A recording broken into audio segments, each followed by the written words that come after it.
Assalamualaikum warahmatullahi wabarakatuh.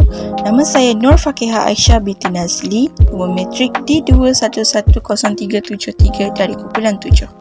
Seterusnya saya akan menceritakan tentang latar belakang Maria Montessori. Nama sebenar beliau ialah Maria Thekla Artemisia Montessori. Beliau dilahirkan pada 31 Ogos 1870 di Itali. Montessori merupakan tokoh pendidikan di Rom, Itali dan mempunyai pengalaman dalam pendidikan kanak-kanak yang mengidap penyakit terencat akal. Beliau menghabiskan banyak masa untuk membuat pemerhati dan uji kaji dengan menggunakan pelbagai bahan dan kaedah terhadap pendidikan awal kanak-kanak yang kurang upaya. Dan akhirnya, sebahagian kanak-kanak yang tidak dapat diajar telah dapat belajar dengan baik sehingga lulus peperiksaan sekolah rendah dan lebih baik daripada kanak-kanak yang biasa. Pada tahun 1899, beliau telah terlibat dalam penubuhan sekolah kanak-kanak cacat di Rom, Itali.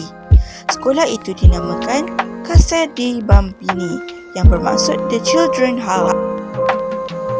Seterusnya, kaedah pembelajaran dan pengajaran model Montessori. Ia melibatkan persekitaran pusat prasekolah, kanak-kanak, guru, bahan dan kurikulum. Persekitaran pusat prasekolah bermaksud mempunyai kawasan yang luas untuk kanak-kanak bergerak dengan bebas. Sebagai contoh, peralatan asas ialah kerusi, meja, almari dan papan hitam. Ianya adalah bagi memudahkan mereka menggunakan kemudahan mengelak daripada berlaku kecederaan sewaktu pembelajaran. Seterusnya, kanak-kanak. Kanak-kanak bebas memilih mana-mana projek yang mereka sukai. Kanak-kanak akan mengikuti arahan bekerja bersendirian atau berdua-duaan. Kanak-kanak lebih muda mempelajari aktiviti dengan cara memerhati, meniru rakan-rakan yang lebih tua. Seterusnya, guru.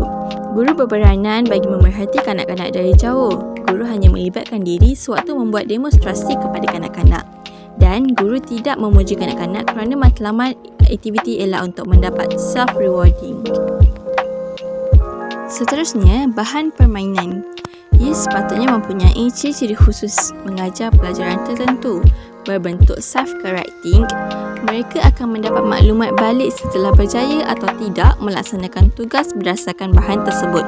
Contoh, kayu yang digilap. Kaedah yang terakhir ialah kurikulum. Kurikulum terbahagi kepada 3 iaitu kehidupan harian, penggunaan deria dan akademik. Kehidupan harian ialah aktiviti seharian bukan hanya digunakan di sekolah, malah di mana-mana sahaja. Penggunaan deria ialah kemahiran untuk memudahkan merasa sesuatu dengan menggunakan deria yang ada. Akademik pula ialah pengajaran abjad berserta nombor. Kelebihan kaedah pembelajaran model Montessori ialah membolehkan kanak-kanak pandai bersosial dan lebih kreatif. Emosi kanak-kanak lebih stabil dan lebih cekap dalam menguruskan diri sendiri. Ia juga dapat memberikan keseronokan kepada pelajar. Keburukan kaedah pembelajaran dan pengajaran model Montessori ialah kurang menekankan pembelajaran bahasa, batasan dari segi penggunaan bahan dan pembangunan yang tidak mencukupi daripada kebolehan kreatif kanak-kanak. Assalamualaikum warahmatullahi wabarakatuh. Saya Fatin Hidayati Amni binti Azami. Saya dari kumpulan 7. Nombor matrik saya ialah D211054. Hari ini saya ingin membentangkan tentang sumbangan Maria Montessori. Terdapat 8 sumbangan Maria Montessori, iaitu yang pertama, kaedah Montessori, iaitu rumah kanak-kanak. Rumah kanak-kanak mula diperkenalkan di Casa dei Bambini atau rumah kanak-kanak. Kaedah ini juga berpegang kepada 2 prinsip, iaitu pertama, kanak-kanak lebih mudah belajar jika mereka diberi peluang untuk berinteraksi dengan persekitaran di mana mereka berada serta dengan bahan-bahan manipulatif yang dibekalkan. Kanak-kanak juga digalakkan untuk berbuat demikian tanpa bantuan orang dewasa. Yang kedua ialah kanak-kanak berupaya untuk mengajar diri mereka sendiri. Kedua-dua prinsip ini telah mengilhamkan usaha Montessori dari segi reformasi pendidikan, psikologi, pengajaran dan juga latihan perguruan. Sumbangan yang kedua pula ialah penubuhan pusat. Penubuhan pusat yang pertama ialah di pameran bilik darjah, iaitu di pameran antarabangsa Panama di Pasifik di San Francisco pada tahun 1915. Yang kedua ialah pusat latihan Montessori di Laren, Netherlands, iaitu pada 1938. Yang ketiga ialah siri kursus latihan perguruan di India, iaitu pada 1939. Dan yang keempat ialah pusat Montessori di London, iaitu pada 1947. Sumbangan yang ketiga pula ialah kaedah mengajar. Kanak-kanak yang berusia 3 hingga 6 tahun mempunyai ciri-ciri yang universal dalam kehidupan mereka. Ciri-ciri berikut ialah semua kanak-kanak mempunyai absorbent mind, iaitu penyerapan minda, motivasi kanak-kanak yang tiada had untuk mencapai kecekapan terhadap persekitarannya dan untuk memperincikan skillnya dan memahami sebaik sahaja ia ditemui di sekitar tempoh sensitif.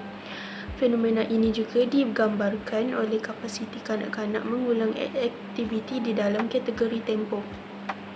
Semua kanak-kanak melalui peringkat umur yang sensitif, melalui berbagai peringkat perkembangan, belajar melalui bermain dan juga bekerja.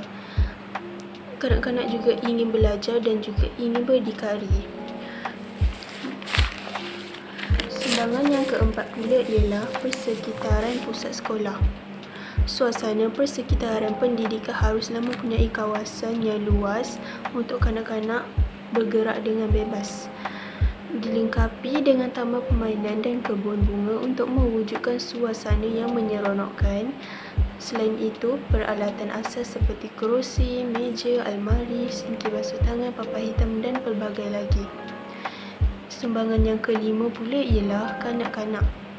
Kanak-kanak bebas memilih mana-mana projek yang mereka sukai. Kanak-kanak juga mengikut arahan kendiri bekerja bersendirian atau berdua-duaan.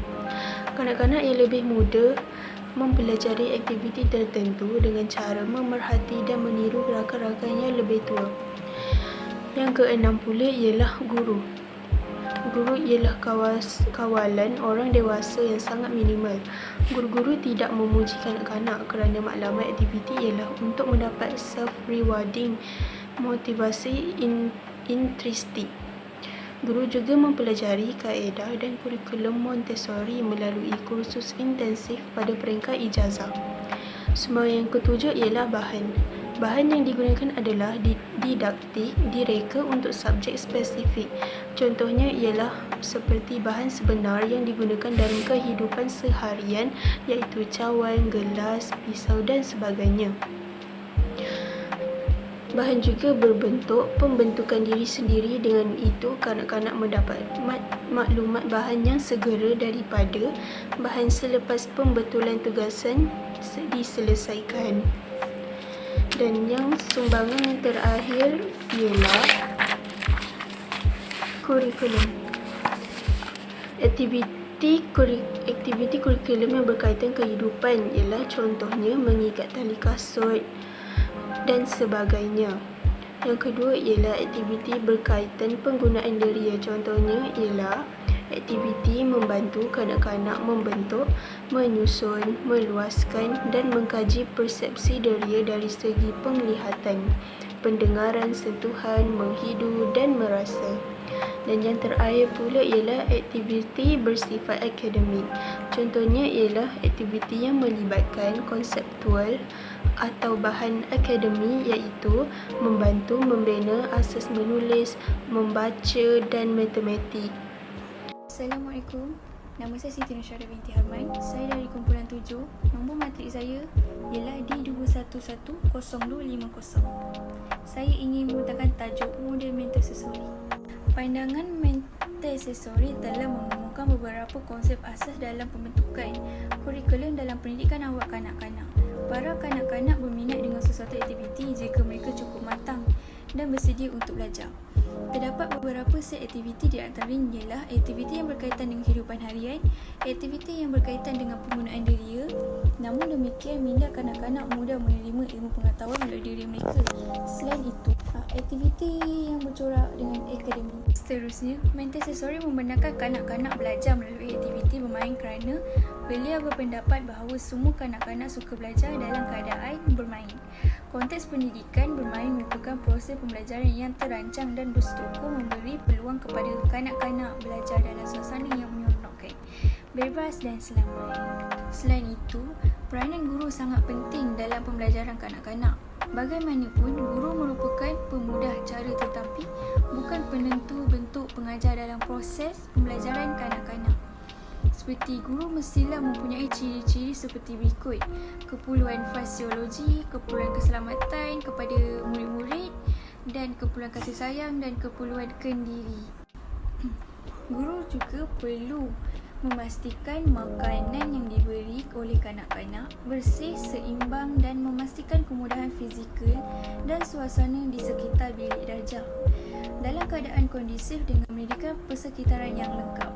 Akhir sekali, perkembangan kanak-kanak digalakkan berada dalam persekitaran yang disediakan dengan pelbagai bahan.